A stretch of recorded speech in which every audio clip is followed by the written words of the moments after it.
Porque cuando la Biblia habla, es Dios quien habla, y nuestra respuesta debe ser, sí, Señor. Así que tenemos no solo al Señor de la palabra, sino también la palabra del Señor, y nos ponemos bajo la autoridad de ambos. Pero hay otra autoridad a la que necesitamos someternos, y esa es la autoridad del Espíritu Santo. Algunos piensan que el Espíritu Santo no es una persona con autoridad, pero le aseguro que el Espíritu Santo tiene autoridad para regir y gobernar en nuestras vidas. ¿Cómo llega a nosotros la autoridad de nuestro soberano Señor y la autoridad de las Sagradas Escrituras? Pues mediante el Espíritu Santo. Ahora escuche, Jesús es nuestro abogado delante del Padre, pero el Espíritu Santo es el abogado a nosotros. Tiene el poder de un abogado, toma las cosas de Dios y del Señor Jesucristo y nos las muestra a nosotros, dándonos el poder que trabaje en nuestras vidas, pero necesitamos estar bajo su autoridad. Algunas personas tienen conflicto entre el Espíritu Santo y la palabra de Dios. Dicen, bueno, no estoy limitado por las Escrituras porque estoy bajo el poder del Espíritu Santo. Otros dicen, no me digan lo que el Espíritu dice. Eso puede ser peligroso. Yo quiero saber lo que dice la palabra de Dios. Bueno, eso es un conflicto artificial porque fue el Espíritu Santo quien escribió las Escrituras y es Él quien las interpreta. No tenemos que escoger o el Espíritu Santo o las Escrituras. Es el Espíritu Santo y las Escrituras. Cuando el Espíritu Santo de Dios toma las Escrituras y las interpreta en nuestros corazones, aprendemos cómo vivir bajo la autoridad del reino. Romanos 5, los versos del 1 al 5. Justificados pues por la fe tenemos paz para con Dios por medio de nuestro Señor Jesucristo, por quien también tenemos entrada por la fe a esta gracia en la cual estamos firmes y nos gloriamos en la esperanza de la gloria de Dios. Y no solo esto, sino que también nos gloriamos en las tribulaciones, sabiendo que la tribulación produce paciencia, y la paciencia prueba, y la prueba esperanza, y la esperanza no avergüenza, porque el amor de Dios ha sido derramado en nuestros corazones por el Espíritu Santo que nos fue dado. Quiero que note bien la última parte del verso 5, porque el amor de Dios ha sido derramado en nuestros corazones por el Espíritu Santo que nos fue dado. Significa que es el Espíritu Santo que toma las cosas de Dios para dárnoslas. Una de esas cosas es el amor de Dios demostrado en el Calvario. Ahora demos un pequeño salto hasta el verso 17. Pues si por la transgresión de un solo reinó la muerte, mucho más reinarán en vida por uno solo, Jesucristo, los que reciben la abundancia de la gracia y del don de la justicia. Hay 4 palabras muy importantes en este verso. La primera es uno, la segunda es reinar, la tercera, mucho, y la cuarta es más. Las palabras 3 y 4 van juntas, mucho más. Varias veces en los primeros versos del capítulo 5 se hace referencia a la palabra uno y sus derivados. Por ejemplo, el verso 12 dice, como el pecado entró en el mundo por un hombre. Verso 15, por la transgresión de aquel uno murieron muchos. Verso 16, a causa de un solo pecado para condenación. Verso 17, si por la transgresión de uno solo reinó la muerte, mucho más reinarán en vida por uno solo, Jesucristo. Verso 18. Como por la transgresión de uno vino la condenación, por la justicia de uno vino a todos los hombres la justificación. Verso 19. Por la obediencia de uno, los muchos serán constituidos justos. En cuanto a la palabra reinar, verso 14, no obstante reinó la muerte.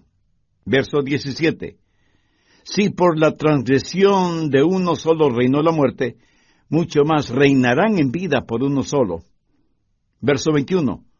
Así como el pecado reinó para muerte, así también la gracia reine para vida eterna. El reinar significa gobernar, tener autoridad.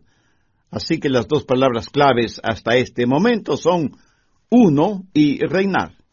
Veamos ahora esas dos palabras, mucho más, verso 9. Pero mucho más estando ya justificados en su sangre. Verso 10. Mucho más estando reconciliados. Verso 15. Abundaron mucho más para los hombres la gracia. Verso 17. Mucho más reinarán en la vida. Y verso 20. Mas cuando el pecado abundó, sobreabundó la gracia. Ahora, ¿qué significa todo esto? Pablo está diciendo que hay dos reinos, el reino de la luz y el de la oscuridad. Hay el reino de Dios y el reino del diablo, el reino de la vida y el reino de la muerte. Y que hay dos hombres asociados con cada reino, Adán y Jesús, y que cada uno de nosotros pertenecemos a uno de esos reinos, al de Adán y el reino de la muerte, o al de Cristo y el reino de la vida. Y nos guste o no reconocerlo, pertenecemos a uno de esos reinos. Veamos nuevamente el verso 17. Pues si por la transgresión de uno solo reinó la muerte, mucho más reinarán en vida por uno solo, Jesucristo, los que reciben la abundancia de la gracia y del don de la justicia. Ahora, cuando usted sale del reino de Adán y viene a Jesús, usted tendrá más en Jesús que lo que perdió en Adán. Esa es la razón por la que Pablo enfatiza la frase, mucho más. Y alguien a lo mejor me pregunte, Pastor, ¿qué es lo que perdimos en Adán y qué es lo que ganamos en Cristo? ¿Qué debemos hacer al respecto? Bien, primero, ¿qué perdimos en Adán? Veamos el verso 19. Porque así como por la desobediencia de un hombre los muchos fueron constituidos pecadores, así también por la obediencia de uno los muchos serán constituidos justos.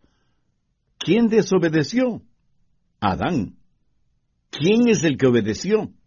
Jesús. ¿Qué es lo que recibimos de Adán? Recuerde que Adán representa toda la raza humana. A él Dios le dio el dominio sobre la tierra, pero Adán, al desobedecer, se volvió esclavo del diablo, y nosotros somos la descendencia de Adán. Recuerde que el hijo de un esclavo será un esclavo, y el nieto de un esclavo será esclavo, y así de generación en generación. Adán, al volverse esclavo, el pecado tiene dominio sobre aquel que debe tener dominio sobre la tierra. Y porque estamos en Adán y no tenemos el nuevo nacimiento, nos identificamos con él en su esclavitud. Se habla mucho de que somos a la imagen de Dios. Pero mire a su alrededor. ¿Cree que Dios tiene esa imagen? Adán fue hecho a la imagen de Dios. Nosotros somos a la imagen de Adán. La Biblia dice que Adán tuvo un hijo parecido a él, a su imagen. La imagen de Dios estuvo en Adán. Pero esa imagen de Dios en Adán fue manchada y distorsionada, y ahora no tenemos la imagen de Dios. Solo leves, muy leves rasgos de esa imagen de Dios está en nosotros. Lo que vemos en todos nosotros es la imagen de Adán. Usted nunca ha visto a un hombre como Dios realmente se lo imaginó. Suponga que usted nunca en su vida ha visto un tren, un ferrocarril. Cuando vivíamos en Key West, en la Florida, yo le pregunté a un muchachito si alguna vez había visto un tren. Me dijo que no.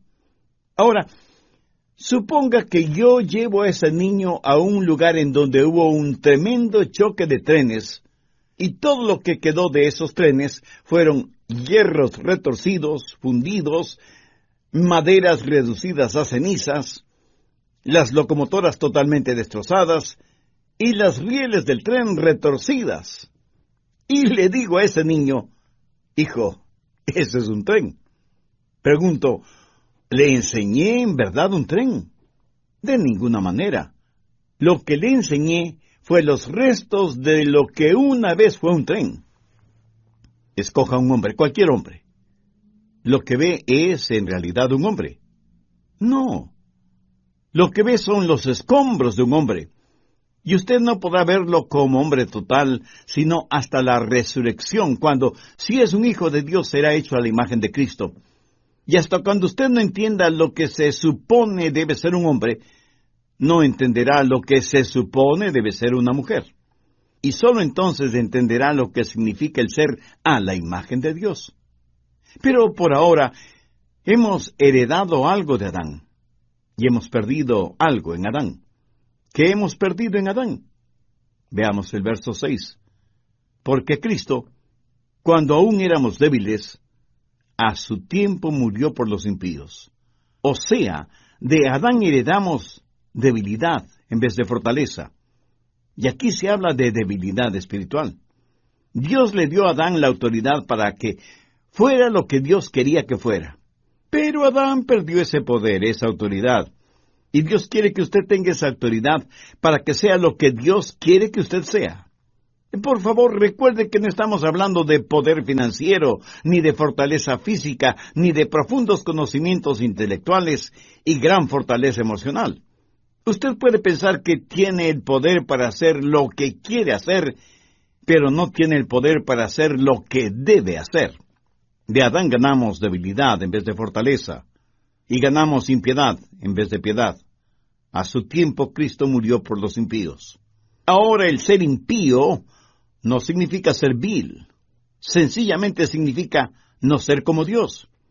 No significa que usted es un asesino, un violador, sino que usted desconoce lo que es la piedad, la bondad. ¿Sabe cuál es el problema con muchos de nosotros? Que nosotros mismos nos medimos, nos valoramos. En Proverbios 26:12 leemos, «Has visto hombre sabio en su propia opinión, más esperanza hay del necio que de él». Pero, ¿qué es lo que hacemos? Nos miramos a nosotros mismos y tenemos nuestros propios estándares. Y eso, de acuerdo a la palabra de Dios, no es sabio. ¿Ha notado que casi nunca nos comparamos con alguien que es mejor que nosotros? ¿Por qué? Porque saldríamos perdiendo. Pero nos comparamos con alguien inferior a nosotros. ¿Por qué? Porque siempre saldremos ganando. ¿Ha escuchado la frase, yo soy tan bueno como sutano mengano? Pero nadie es lo suficientemente honesto y valiente para decir, yo soy tan malo como sutano o mengano.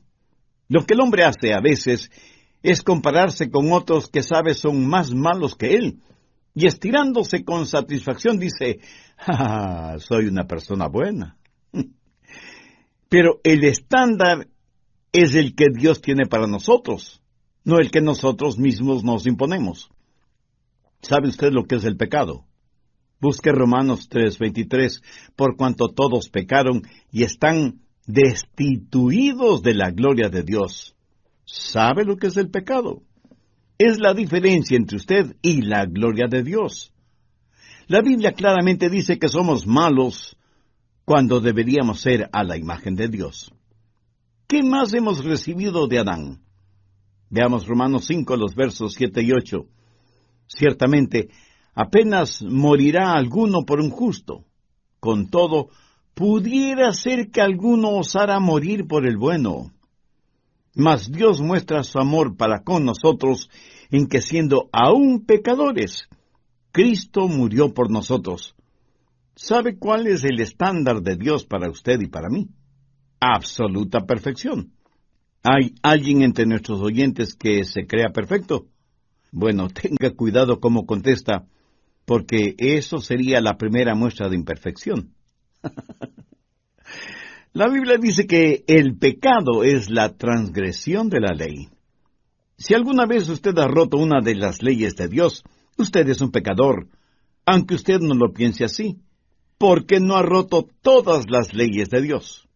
Cuando un policía le detiene por una violación de tráfico, ¿cree que le servirá de algo que le diga al policía todas las otras leyes de tránsito que no ha quebrantado?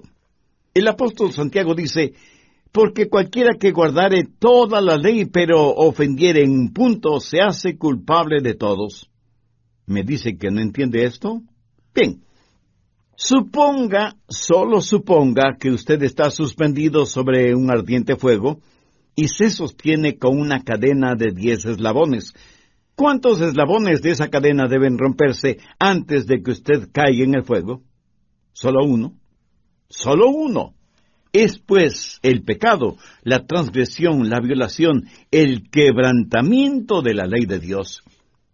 Pero pecado no es solo hacer lo que no debe hacer, sino dejar de hacer lo que sí debe hacer. El apóstol Santiago lo dice muy claramente: al que sabe hacer lo bueno y no lo hace, le es pecado. ¿Hace usted siempre lo que piensa que debe hacer? Dios no solo nos encuentra culpables porque lo que hacemos es incorrecto, sino también cuando fracasamos en hacer aquello que es bueno. O sea, somos culpables no solo por los pecados de comisión, sino también por los pecados de omisión. Pero también somos pecadores cuando no creemos en Dios, cuando no tenemos fe. Mire lo que dice Romanos 14:23. Todo lo que no proviene de fe es pecado. Me dice que usted tiene perfecta fe y que nunca ha dudado de Dios, que nunca ha hecho nada sobre lo que tiene dudas. Escuche nuevamente lo que dice la Biblia: todo lo que no proviene de fe es pecado. Tener fe en el Señor Jesucristo es el requisito divino para ser salvo. ¿Y usted en quién tiene depositada su fe? La incredulidad es el más grande de todos los pecados, que le condenará y mandará a su alma al infierno.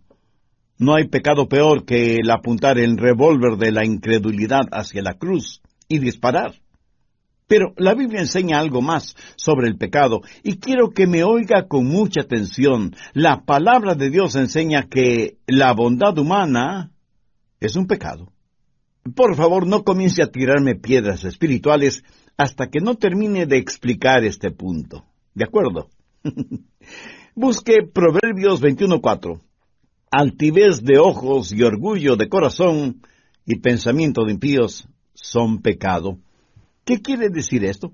Quiere decir que cuando un hombre con arrogancia pone el arado en la buena tierra de Dios, cuando toma la semilla que germinará, porque hay un milagro encerrado en cada semilla, y la pone en la tierra, y de esa pequeña semilla surge la vida, y el sembrador depende de la lluvia de Dios para que las semillas germinen, y sin embargo en su arrogancia y orgullo nunca da gracias a Dios, de quien proviene toda dádiva perfecta. Eso es altivez de ojos y orgullo de corazón y pensamiento de impíos. ¿Son pecado? Todo lo que un hombre no salvo hace sin Dios es pecado, y contamina todo cuanto toca. Escúcheme, la bondad humana es la peor maldad cuando se vuelve un sustituto de la fe y del nuevo nacimiento. Permítame repetir esto para que lo comprenda muy bien. La bondad humana es la peor maldad cuando se vuelve un sustituto de la fe y del nuevo nacimiento. Bien, guarde sus piedritas espirituales para otra ocasión. ¿Qué es lo que recibimos de Adán? Debilidad, maldad, pecaminosidad, ira en vez de aprobación. Volvamos a Romanos 5:9. Pero mucho más, estando ya justificados en su sangre, por él seremos salvos de la ira. La última parte de este versículo hace referencia a la ira de Dios. Esto es algo que en nuestro mundo actual ya no se escucha, pero existe la ira de Dios. Y la ira de Dios significa condenación.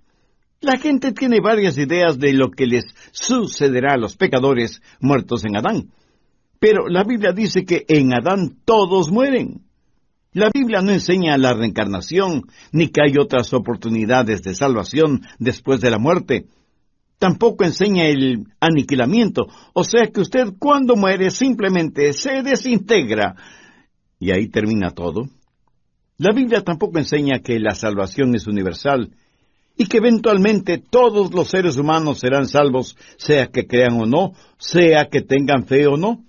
Desde ese punto de vista, hasta los más acérrimos ateos se salvarán, aunque no quieran ser salvos. En cambio, la Biblia sí enseña que si usted muere fuera de la obra redentora de Cristo, si muere como un hombre natural, si muere en Adán, con seguridad tendrá que enfrentar el justo juicio de Dios. Será procesado, encontrado culpable y condenado al infierno. Yo no sería un buen siervo de Dios, yo no sería un buen amigo suyo, si no le dijera estas cosas. ¿Qué más recibimos de Adán? Guerra en vez de paz. Mire el versículo 10. Porque si siendo enemigos fuimos reconciliados con Dios. ¿Sabía que si usted está en Adán es enemigo de Dios? ¿Sabe lo que es el pecado? Pecado es la más alta traición contra el Rey del cielo. Pecado es el puño cerrado en el rostro de Dios. Y si alguien me dice, pastor, yo no soy enemigo de Dios. Tal vez no sea salvo, pero no soy enemigo de Dios. Es cierto que no he entregado mi corazón a Cristo, pero no soy enemigo de Dios. Bueno, ¿qué es lo que Jesús tiene que decir al respecto? Busque Mateo 12:30. El que no es conmigo, contra mí es. Y el que conmigo no recoge, desparrama. Una de dos cosas. O está con Cristo, o está en contra de Cristo. No se puede ser neutral en este asunto. Pilato trató de serlo y fracasó miserablemente. Si usted que me está escuchando no está 100% por Cristo, está 100% en contra de Cristo. Y todo esto lo recibimos de Adán. Ahora estoy seguro que alguno de ustedes dirá, no me gusta eso. ¿Por qué yo debo ser responsable por lo que Adán hizo? Y a decir verdad, lo que Adán hizo no tiene absolutamente nada que ver conmigo. Oiga, ¿de verdad piensa de esa manera? Permítame hacerle una pregunta. Si Adán no hubiera tenido hijos, ¿dónde estaría usted? Así que no me diga que lo que hizo Adán nada tiene que ver con usted. Y si me dice que no quiere ser encontrado culpable por el pecado de Adán, ¿qué de sus propios pecados? ¿Hay alguna persona que pueda decir que nunca ha pecado? Y no se preocupe por el pecado de Adán. Usted tiene sus propios pecados por los cuales debe preocuparse. Si usted hubiera estado en el lugar de Adán, le puedo asegurar que hubiera hecho lo mismo que él hizo. Y si me pregunta, ¿es Dios justo dejándonos sufrir por el pecado de Adán? Le respondo que Dios no solo es justo, sino que es misericordioso y sabio. Ahora, porque fuimos condenados por un hombre, podemos ser salvados por un hombre. Escúcheme, si no estuviéramos en Adán, nunca podríamos estar en Cristo. Veamos lo que dice Pablo en 1 Corintios 15:22. Porque así como en Adán todos mueren, también en Cristo todos serán vivificados. Hemos estado hablando de lo que perdimos en un hombre, Adán. Ahora veamos lo que ganamos en otro hombre, Jesús, sabiendo que ganamos muchísimo más con Cristo que lo que perdimos con Adán. En primer lugar, hay mucho más de nuestra justificación. El verso 9 dice, pues mucho más estando ya justificados en su sangre, por él seremos salvos de la ira. Ahora, ¿qué significa ese mucho más? Que estamos positivamente justificados. Cuando pensemos en la cruz, debemos recordar tres palabras: justicia, misericordia y gracia. Justicia es Dios dándonos lo que merecemos, o sea, el juicio.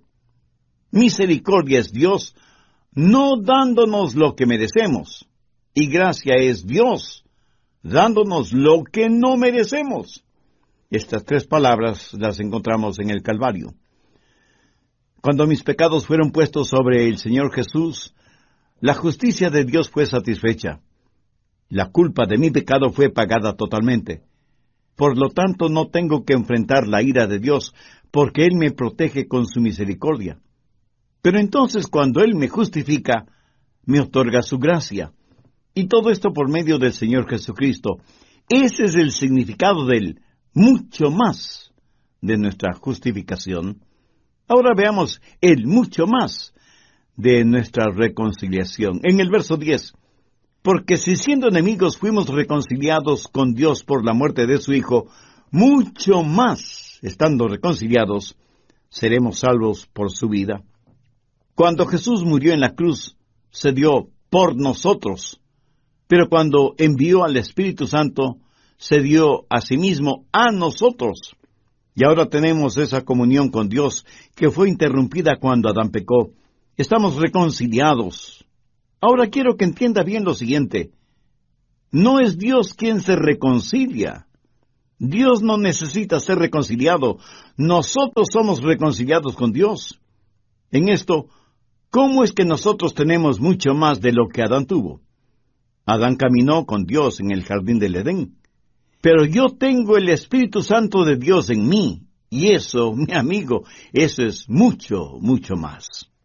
Y hay también el mucho más de nuestra regeneración. Veamos la parte final del verso 15. Abundaron mucho más para los muchos la gracia y el don de Dios por la gracia de un hombre, Jesucristo. La gracia de Dios significa que Él nos ha regenerado. No solamente nos salvó de su ira, sino que ha venido a nuestro corazón para darnos vida. Y alguien podrá decir, pero pastor, Adán tuvo vida. Es cierto, pero en cambio yo tengo vida abundante. Jesús mismo dijo, yo he venido para que tengan vida y para que la tengan en abundancia. Adán no supo lo que un creyente sabe. Él nunca conoció, hasta que fue redimido, lo que usted y yo como hijos de Dios conocemos. Yo personalmente prefiero vivir en Romanos 5 que en el jardín del Edén, porque es el mucho más de nuestra regeneración. Pero también tenemos el mucho más de la justicia. Veamos nuevamente el verso 17. Pues si por la transgresión de uno solo reinó la muerte, mucho más reinará en vida. Recuerde, Adán fue culpable, pero nosotros somos positivamente justos. Cuando Adán pecó, ese pecado fue puesto en su cuenta.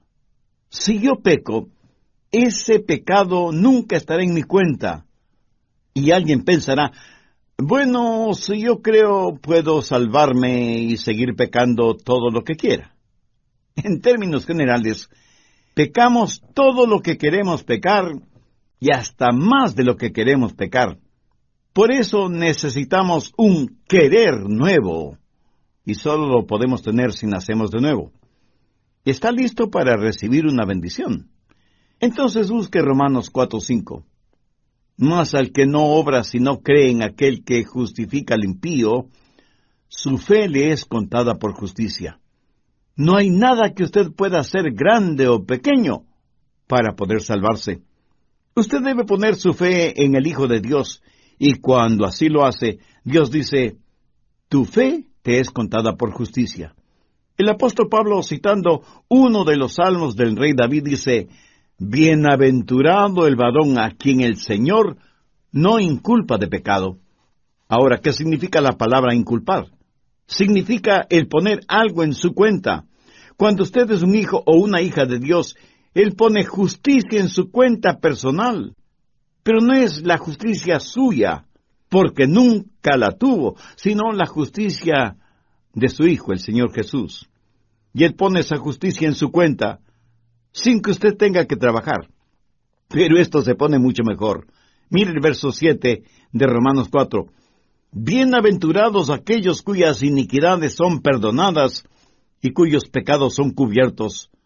Sus pecados son enterrados en la tumba del olvido de Dios y nunca jamás serán sacados a la superficie.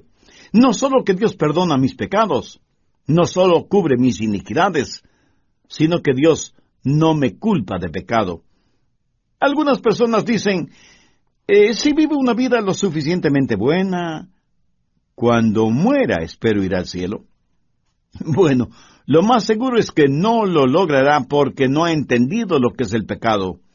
Yo no confiaría en los más excelentes 15 minutos de mi vida para ser salvo. Por eso me aferro a la promesa, bienaventurado el varón a quien el Señor no inculpa de pecado. Adán fue inculpado de pecado, pero usted, si es hijo de Dios, no podrá ser inculpado de pecado. Siempre tendremos mucho más, muchísimo más en el Señor Jesucristo que lo que perdimos en Adán. Pero aún hay algo más, y lo encontramos en Romanos 5, los versos 20 y 21. Pero la ley se introdujo para que el pecado abundase, mas cuando el pecado abundó, sobreabundó la gracia, para que así como el pecado reinó para muerte, así también la gracia reine por la justicia para vida eterna mediante Jesucristo, Señor nuestro. Ese es el mucho más de nuestro reino. Adán tuvo un reino terrenal. Nosotros tenemos un reino celestial. En Jesús hemos ganado lo que jamás nos hubiéramos imaginado ganar, lo que nunca hubiéramos podido ganar por nosotros mismos. Adán perdió su autoridad y el dominio que Dios le dio en el jardín del Edén. Adán se lo entregó voluntariamente a Satanás. Jesús vino a esta tierra, sufrió, padeció y murió sobre una cruz. Por la desobediencia de un hombre, Adán, toda la raza humana fue hecha pecadora. Por la obediencia de otro hombre, Jesús, muchos seres humanos son hechos justicia de Dios. ¿Qué clase de obediencia mostró Jesús? La obediencia que le llevó a la cruz. Él pagó la deuda que el pecado de Adán merecía. Él nos compró con su propia sangre. Nos sacó de nuestra bancarrota espiritual, moral y religiosa. Lo que se perdió por un hombre fue recobrado por otro hombre. Fue legalmente perdido y legalmente fue recobrado para ser entregado a nosotros. Y recibimos en Cristo mucho más de lo que perdimos en Adán. En Adán todos mueren. En Cristo todos serán vivificados. Quiero que se imagine usted yendo en un automóvil. Al intentar cruzar sobre los rieles del ferrocarril, el carro se detiene. Usted es el pasajero y otra persona va manejando. Y escuchan el pito del tren. Significa que una poderosa locomotora se acerca. Usted goza de buena salud, es fuerte y atlético. Afloja el cinturón de seguridad y se apresta a abrir la puerta del automóvil. Ese instante usted tiene que hacer una decisión. Puede quedarse en el carro y morir con toda seguridad, o abrir la puerta, saltar del carro y vivir. Ahora, suponga que usted dice, no voy a tomar ninguna decisión. Entonces morirá, porque no tomar una decisión es en sí misma una decisión. Ahora escúcheme. Está en Adán y no tuvo que decidir acerca de eso. Es de la descendencia de Adán. Y en Adán todos mueren. ¿Sabe cuál es la decisión que debe tomar ahora? Debe decidir por Cristo. Pero esa es su decisión. Y si no toma la decisión correcta, está decidiendo morir. Usted ya está bajo condenación de muerte. Usted ya está en Adán. Y lo que debe hacer, y Dios me ha permitido que se lo diga por medio de este programa, es hacer una decisión por Cristo. Cuando usted toma la decisión por Cristo, está decidiendo por la vida abundante y eterna. Y recuerde que en relación con Cristo, nadie puede ser neutral. Jesús dijo, el que no es conmigo, contra mí es, y el que conmigo no recoge, desparrama. Si usted desea hacer una decisión por Cristo, la puede hacer ahora mismo. Le voy a guiar en una pequeña oración para que usted la diga con sus propias palabras. Recuerde que orar es conversar con Dios.